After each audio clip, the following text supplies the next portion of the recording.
முத்துவின் வின்எஸ்எஸ் brand அரிசிகள் தரத்திலும் சுவையிலும் என்றும் number 1. Kovai Telungupalayam மணி rice mill காலனியைச் சேர்ந்தவர் ராமச்சந்திரன்.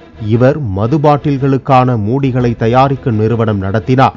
ராமச்சந்திரனுக்கு விசித்ரா என்ற மனைவியும் 22 வயதில் ஸ்ரீநிதி என்ற மகளும் 14 வயதில் ஜெயநிதி என்ற மகளும் உள்ளனர்.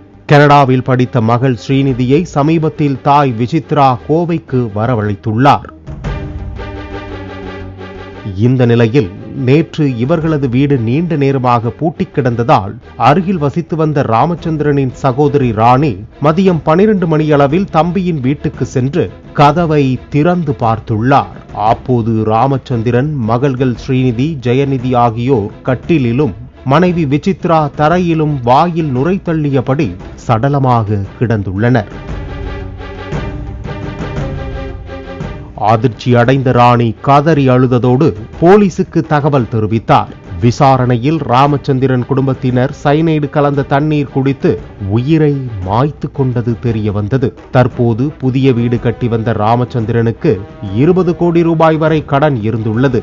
இதனால் விரக்தி அடைந்த மனைவி விசித்ரா தன் மகள்களுடன் சயனைடு கலந்த தண்ணீரை குடித்து தற்கொலை செய்து கொண்டுள்ளார்.